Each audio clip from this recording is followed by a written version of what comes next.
Bienvenue. Cette semaine, nous sommes avec Dr Faya Milimono. Il est le président du Bloc libéral.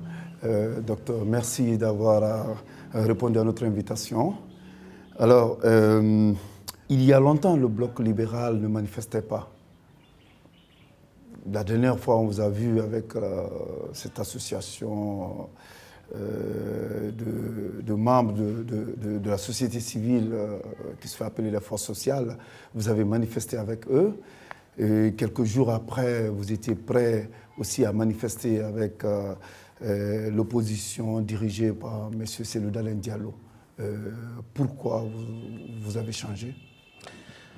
Nous n'avons pas changé, M. Traoré. En Guinée, nous n'avons jamais renoncé à notre droit, n'est-ce pas, ou à nos droits constitutionnels, par exemple le droit de manifester. Vous vous rappelez qu'à un moment donné, il y a eu une certaine accalmie, même au niveau politique, lorsque le président de la République, suite à sa rencontre avec le chef de file de l'opposition, a promis qu'il allait travailler avec son gouvernement pour que les lois soient respectées, pour que les accords qui ont été signés avec l'opposition soient respectés. Depuis cette déclaration, l'opposition dans son ensemble a essayé d'observer un certain nombre, un certain comportement pour donner la chance, n'est-ce pas, aux négociations pour que nous trouvions effectivement la solution à nos problèmes autour de la table. L'opposition en vient à aller dans la rue, généralement comme dernier recours, lorsque nous constatons que les portes sont fermées. Et en ce qui concerne le Bloc libéral, il vous souviendra qu'à un moment donné, il y avait eu froid entre l'opposition républicaine à laquelle nous avons appartenu depuis pratiquement notre création et le parti. Pour des raisons de principe, encore une fois. Cela est intervenu, c'était à l'occasion des accords du 12 octobre 2016, lorsque la confiscation des libertés des populations a été consacrée par l'opposition républicaine et la mouvance. Nous avons pris nos distances, mais cela ne voulait pas dire que nous avions renoncé à nos droits de manifester quand cela est important. Et c'est pour cette raison, avec les forces sociales, pour défendre le peuple de Guinée, qui est, n'est-ce pas, affecté par cette mesure du gouvernement, nous étions là. Oui, les forces sociales, justement, manifestaient contre l'augmentation du prix du carburant. Et pour que le prix du carburant ne soit pas augmenté, il faut qu'il soit subventionné par l'État. Que je sache, votre parti, le Bloc libéral, est d'obédience libérale.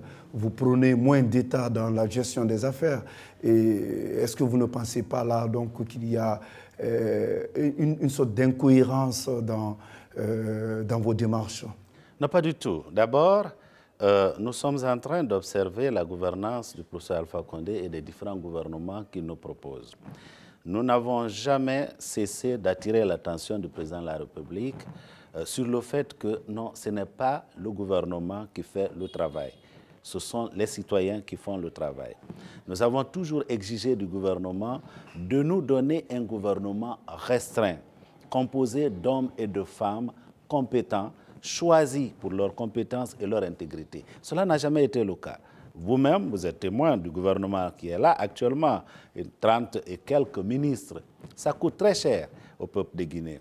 Ça coûte aussi très cher le nombre de conseillers avec rang de ministre que le président garde à la présidence. Sans compter, et ça c'est de la bouche du Premier ministre lui-même, qui a reconnu que dans notre pays, il y a trop de corruption, il y a trop de gabegie financière. Et cela finit par retomber sur les populations. Lorsque cette mesure a été prise d'augmenter le prix du carburant à la pompe, nous nous sommes informés pour savoir quelle est la structure des prix du carburant dans notre pays. Nous nous sommes rendus compte qu'en juin dernier, rendu au port de Conakry, le gasoil nous a coûté 5 199 francs guinéens. Et l'essence nous a coûté 5 345 francs guinéens. Et lorsque j'ajoute à cela ce que les distributeurs doivent gagner du prix de la vente du carburant à la pompe, ce qui est 495, ce que les propriétaires de stations d'essence doivent gagner 285 et ce que les transporteurs doivent gagner 440, je trouve qu'il restait encore dans les coffres de l'État et ce qui devait revenir à l'État, 1500 et quelques pour chaque litre vendu à 8000 francs guinéens à la pompe. Et il restait encore pour l'État 1400 et quelques pour chaque litre vendu. Alors je me dis, il n'y a donc pas forcément une subvention, ça dépend peut-être de la compréhension de ce terme. Deuxièmement, lorsque nous avons appris cela, nous nous sommes retrouvés en tant que parti responsable et libéral, bien sûr, pour proposer au président de la République et au gouvernement des mesures qui auraient pu éviter, n'est-ce pas, qu'on aille chercher de l'argent dans les poches des plus pauvres de ce pays. Rappelons-nous, M. Traoré, que 57% de la population guinéenne vivent sous le seuil de pauvreté. Une augmentation du carburant de 25% risque d'augmenter ce nombre, n'est-ce pas, à plus de 60%. Déjà, nous travaillons pour que l'entrepreneuriat privé prospère dans notre pays. Est-ce que vous savez aujourd'hui, monsieur Traoré, que beaucoup de petites entreprises sont en difficulté et sont en train de fermer les unes après les autres? J'ai assisté à une émission dans une radio de la place, que je vais taire le nom. Après que j'ai rencontré le PDG à la fin de l'émission, voici la nouvelle qu'il m'a annoncée et qui n'est pas bonne pour beaucoup de jeunes qui cherchent l'emploi. Il dit, je me vois dans l'obligation d'arrêter, n'est-ce pas, de diminuer ma force de travail de 12 journalistes parce que je ne peux plus, n'est-ce pas, supporter avec le coût du carburant qui monte. Comme vous le savez, même ici à Conakry, les petites entreprises sont obligées de faire recours aux groupes électrogènes qui sont alimentés par du carburant pour pouvoir fonctionner. Ne comptons pas l'intérieur du pays. Parce que si on ne se limite qu'à Conakry, on peut dire peut-être le nombre de gens affectés n'est pas aussi grand. Mais le territoire guinéen, c'est 245 857 km². Parfait. Et vous dites de manière très claire que le carburant n'était pas subventionné. Cependant, ce n'est pas ce que les institutions de Bretton Woods disent. Est-ce que vous pensez que alors, ces institutions-là aussi sont complices du gouvernement guinéen pour spolier ou pour un peu augmenter ce prix du carburant? Ça, c'est la première chose. La deuxième chose, justement, ces institutions pensent que au lieu de subventionner le carburant, il vaut mieux subventionner ces paysans. Vous parlez au nom des paysans, subventionner. Ils sont d'accord qu'on subventionne l'engrais, qu'on subventionne autre chose, mais pas le carburant étant un bien de consommation. Le carburant, si je me rappelle ce qu'un expert du Fonds monétaire international disait, lorsque vous taxez le carburant, vous affectez dangereusement l'économie du pays. Parce que lorsque le prix du carburant est taxé dans un pays, et surtout beaucoup taxé, parce que je vous dis déjà... Là, on parle de subvention, pas de taxe. Il n'y a pas de subvention ici, parce que quand on parle de subvention, c'est lorsque les gens qui sont dans le business du carburant vont acheter, par exemple, le carburant au port ici, à 10 000 francs guinéens le litre, et le gouvernement leur dit, nous allons vous donner des exonérations de ceci ou cela, vendez ce carburant à 8 000. Là, on peut parler de subvention. Oui, mais ici... C'est ce que le FMI dit, par exemple. Non. Ce que le gouvernement gagne aujourd'hui, c'est plus de 3 000 francs guinéens sur chaque litre vendu à la pompe. Et ce que le gouvernement gagnait déjà lorsque on était un jour à moins de 30 $ le litre, c'était aller jusqu'à plus de 4 000 francs, n'est-ce pas? Plus de 4 000 francs, c'est que le gouvernement guinéen gagnait. Le problème que nous avons, ce n'est pas le manque de ressources qui rentrent dans la caisse de l'État. C'est comment nous gérons ce qui rentre dans la caisse de l'État. Le Premier ministre lui-même a dit qu'il y a trop de corruption dans ce pays, il y a trop de gabegie financière. Il a promis au peuple de Guinée, dans son discours devant les députés, qu'il allait déclarer la guerre aux corrompus dans notre pays. Il allait déclarer la guerre à ceux qui sont dans... Ils ont commencé avec l'OGP et puis... Je ne dirais pas que ce soit le bilan, parce qu'on avait déjà eu les prémices, avant même l'arrivée du gouvernement de M. Fofana, les ennuis du directeur de l'OGP, etc., etc. Ils sont devant les tribunaux, on va laisser, n'est-ce pas, les tribunaux trancher par rapport à ça. Ce que nous savons, c'est que les grands bonnets, ceux qui détournent dans les coffres de l'État des milliards tous les mois, ils n'ont même pas encore été dérangés. Or, si le Premier ministre et son gouvernement s'étaient engagés dans cette direction, déclarer effectivement la guerre aux corrompus dans ce pays, à ceux qui font la gabegie financière, les marchés de gré à gré, etc., etc., croyez-moi, le bloc libéral prendrait une déclaration pour donner clairement le soutien au Premier ministre et à son gouvernement. Mais lorsque la première mesure, après ce beau discours qui nous a étalé beaucoup de promesses, la première mesure qu'on prend, c'est d'aller chercher de l'argent dans les poches de ceux qui n'en ont pas. Je dis, ce gouvernement-là va échouer. Parce que si l'économie, c'est-à-dire que ceux qui tiennent l'économie du pays, les petits entrepreneurs, ne peuvent plus fonctionner à cause de cette augmentation, eh bien, c'est le chômage qui va augmenter, vous comprenez? Et c'est le ralentissement de l'activité économique que nous allons constater. Et quel est donc le bénéfice que l'État guinéen va avoir de cette augmentation lorsque plus de 60% des Guinéens cesseront d'être des acteurs économiques, donc incapables d'acheter, incapables de consommer? Pour le moment, on n'a pas encore les faits qui étayent ce que vous venez de dire, c'est-à-dire qu'il y a des entreprises qui ont déclaré clairement faillite parce qu'on a augmenté le prix du carburant. C'est vous qui le dites et on peut penser que c'est juste la parole d'un opposant. Non, pas du tout. Écoutez, lorsque je rencontre un PDG qui me dit « je suis obligé de mettre fin comment on appelle ça, au travail de 12 journalistes », je me dis, bien sûr, parce que je ne crois pas que quelqu'un d'aussi sérieux puisse mentir. Vous comprenez? Et je vis quotidiennement avec les Guinéens. Je sais, je participe aussi, n'est-ce pas, aux petites entreprises où je suis actionnaire, 2% ou 3%. Je sais actuellement les difficultés que ces entreprises racontent, n'est-ce pas, au conseil d'administration. Et le facteur... Vous êtes actionnaire dans des entreprises, est-ce que vous n'êtes pas en train de vous défendre vous-même? Non, écoutez, je ne me défends pas. Vous savez... Je crois beaucoup à l'entreprise privée. Et c'est ce qui est le moteur du développement économique d'un pays. En Guinée, malheureusement, l'État donne l'impression que c'est lui qui crée de l'emploi. C'est faux. L'État donne l'impression que c'est lui qui nourrit. C'est faux.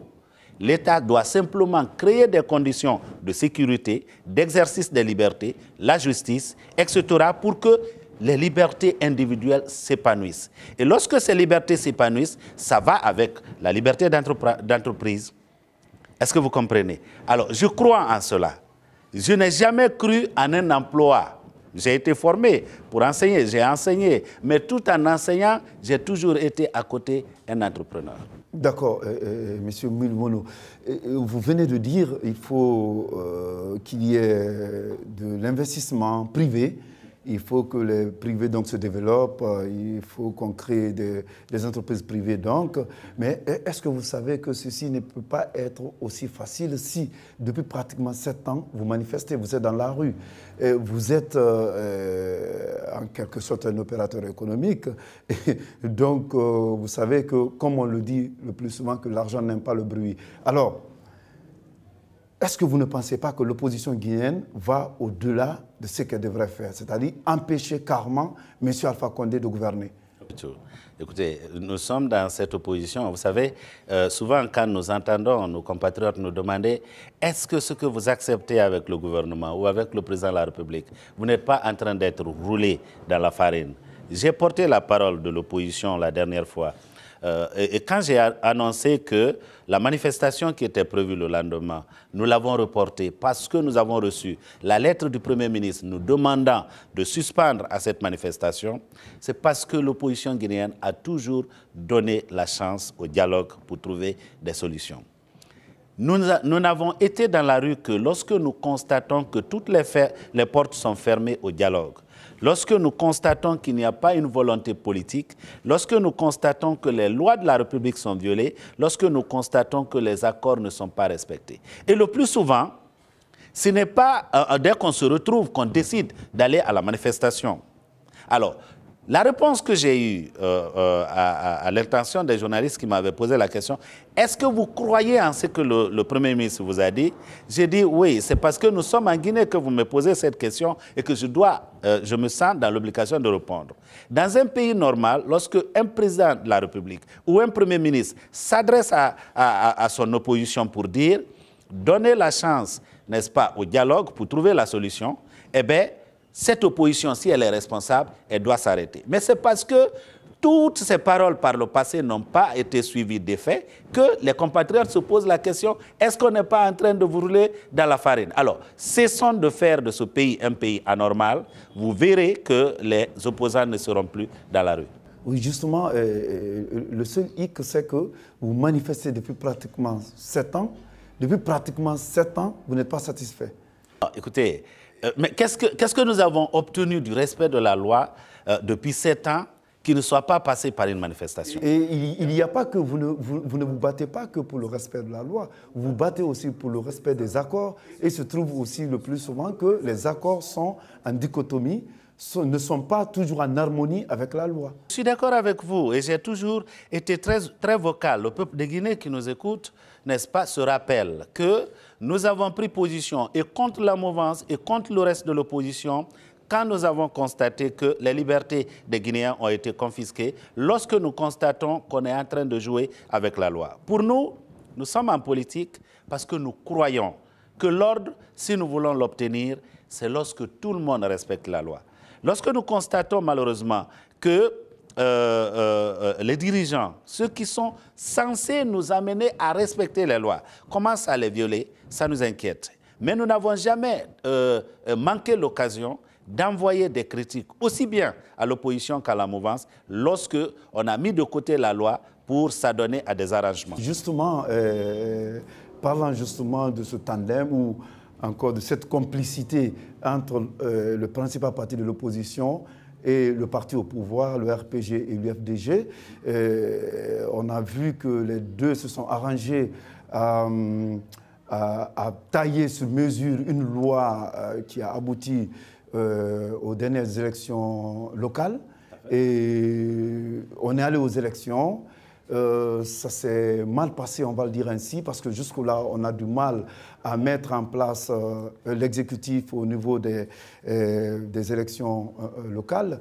Mais là, vous revenez, vous, encore avec l'UFDG, pour être dans la rue, encore pour faire des revendications par rapport aux résultats de ces élections locales. Cependant, les juges se sont prononcés dessus. C'est ce que la loi dit. Il ne doit plus y avoir de recours. Est-ce que vous êtes en train de faire la promotion d'une opposition outlaw, une opposition hors la loi? Ah, M. Traoré. Écoutez, je suis venu avec les amis de l'opposition pour défendre ceux dont nous avons été victimes. Il vous souviendra que le ministre de la Justice même avait annoncé que je serais interpellé. Pourquoi il a annoncé cela? C'est parce que mon parti a été victime sur toute la ligne. D'abord pour le dépôt des dossiers. C'était précisément à Beta, ça c'est dans Yomo, lorsque notre liste a été déposée, on l'a tout de suite rejetée, sans même nous dire les raisons pour lesquelles on l'a rejetée. Lorsqu'on a fait recours devant la justice de paix de Yomo, eh bien, on a été victime de déni de justice. Il a fallu que nous appelions le ministre de la Justice pour que la situation se débloque. Alors, lorsque nous avons été victimes des mêmes choses, il faut naturellement qu'on se mette ensemble pour se battre pour que la légalité soit établie. Je vais vous dire, contrairement à ce qu'on est en train de dire, la loi n'a pas été dite et les tribunaux ne se sont pas comportés de manière professionnelle. À Yomo, nous avons été victimes d'un déni de justice et je maintiens encore le cas de Lola où jusqu'à présent, la requête du Bloc libéral n'a pas été examinée concernant le cas de Guéasso. Non, on est en train de dire ici des choses qui ne se sont pas exactement passées sur le terrain. C'est pourquoi, lorsque le ministre de la Justice avait annoncé que nous serions interpellés pour répondre, n'est-ce pas, de l'outrage à magistrat, etc., j'ai dit, il sera mon premier témoin devant la barre. Parce que je sais ce que nous avons traversé ensemble. Et à chaque fois que nous avons obtenu, nous avons été face à des difficultés. Et je maintiens aussi ceci.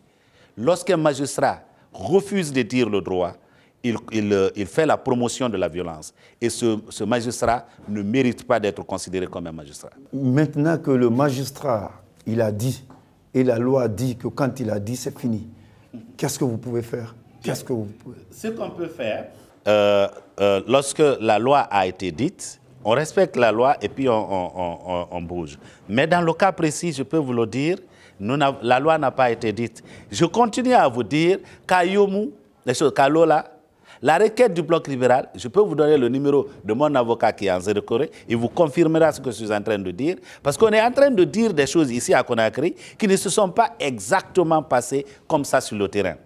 Je ne rentrerai pas dans un combat quand je sais que ce que je devais faire est terminé et je devais regarder devant. Encore une fois, le RPG et l'UFDG, ils sont arrangés à créer une autre loi sur la CENI. Il faut une nouvelle CENI. Vous êtes d'accord? D'abord, c'est une violation des accords. Hein? Vous comprenez? Les deux se sont entendus pour violer les accords. C'est pour cette raison que nous critiquons les uns et les autres. Vous voyez, le Bloc libéral est différent. Nous ne nous accommodons pas aux choses simplement par amitié. Nous essayons de critiquer lorsque la loi est violée. La loi est censée être impersonnelle, ce n'est pas censé être contre quelqu'un. Les accords dans ce pays qui se sont inspirés des rapports de tous les observateurs internationaux, de nos élections de 2010, de nos élections de 2013 et de nos élections de 2015, c'était d'aller vers une CENI technique. La CENI qu'on nous a donnée, elle est quoi? Elle est éminemment politique. Ça, c'est donc une violation des accords. C'est-à-dire qu'on ne s'est pas entendu seulement pour violer les lois. Maintenant, on s'entend pour violer les lois et les accords. C'est dangereux. Mieux, on a regardé les gens, leurs figures, pour dire qui a fait quoi pour que chacun, qu'on détermine qui va être représenté. Non. Lorsqu'on écrit une loi, on ne regarde pas le front des gens. On a écrit une loi ici une fois en regardant le front du président. C'était le président Lansana Conté, paix à son âme. La Constitution de 2003 a enlevé le problème d'âge, a enlevé ceci ou cela pour s'accommoder. Hein, pour que la loi soit à l'image du président. On est allé où? À une faillite à la fois morale, à la fois économique, sociale et politique de notre pays. Si cette fois-ci, il se trouve encore une fois, le RPG, ce n'est pas votre allié, mais l'UFDG, c'est votre allié. Vous êtes prêt encore à manifester avec l'UFDG qui vient encore avec le RPG, qui vient de violer cet accord. Qu'est-ce que vous dites à l'UFDG? L'amitié, c'est dans la vérité. Nous disons, vous n'avez pas raison lorsque vous le faites. Nous sommes en train d'aller après le président de la République, après la mouvance, c'est à cause de la violation de la loi, à cause de la violation des accords. Lorsque vous violez la loi, lorsque vous violez la Constitution, vous ressemblez à celui que nous critiquons tous ensemble. Et c'est ce que nous sommes en train de dire. Je suis sur le plateau, n'est-ce pas, de votre média, où je suis en train de dire, je ne suis pas content que l'UFDG ait contribué, n'est-ce pas, à mettre entre parenthèses les accords pour lesquels nous nous sommes battus, pour lesquels nous avons marché. Jusqu'à présent, vos élus, parce que vous en avez eu, ils ne sont pas installés. Ils doivent après faire une sorte de reddition de comptes. Après, ils doivent être tenus par un bilan. Vous êtes en train de grignoter dans le temps. Ils n'auront pas suffisamment de temps pour travailler. Est-ce que vous ne pensez pas que vous en faites un peu de trop? Non, pas du tout. La République doit fonctionner.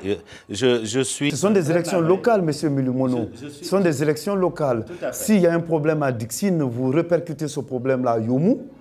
Et le conseil communal de Yomou ne peut pas siéger, ne peut pas s'installer parce qu'il y a un problème à Dixine. Là, il y a forcément un problème. C'est une élection locale. Je suis d'accord, c'est une élection locale. Mais voyez-vous, il y a une chose que le Bloc libéral a combattue depuis sa création. La Guinée est une Guinée des élections. Ce n'est pas une Guinée du travail pour créer de l'emploi, pour éduquer nos enfants, pour créer la richesse. C'est des élections un an après l'autre. Nous avons proposé à tous les acteurs, mouvance et opposition, n'est-ce pas, comprises. On leur a dit, on peut regrouper l'ensemble des élections en un seul jour. La Sierra Leone à côté le fait, le Libéria à côté le fait. Il y a beaucoup de pays de la sous-région qui le font. Nous n'avons pas été entendus. Nous avons donc des élections tous les ans ou tous les 2 ans. C'est pourquoi les politiques en Guinée ne parlent que d'élections, ne parlent que de CENI, ne parlent que de fichiers. Vous avez été entendu parce que vous n'êtes pas à l'Assemblée. Cependant, les dernières élections ont prouvé que vous êtes la 4e ou 5e force politique. Vous montez beaucoup. Est-ce que ça veut dire que à la prochaine législative, vous serez forcément candidat pour... Nous sommes en train de nous préparer pour ça. Nous serons à l'hémicycle, effectivement, pour que l'Assemblée guinéenne cesse d'être une caisse de résonance de l'exécutif. Nous voulons redonner l'âme, n'est-ce pas, aux législatifs dans notre pays. Parce que la manière dont nous voyons et nous avons vu la législature qui tend vers la fin fonctionner, ça n'a pas été honorable pour le peuple de Guinée. C'est pour cette raison, nous travaillerons avec nos militants à la base pour envoyer des Guinéens de conviction, de patriotes, qui vont commencer à changer l'image de cette disons, du Parlement qui est quasiment une caisse de résonance de l'exécutif. Merci, Monsieur Milimono, d'avoir répondu à notre invitation.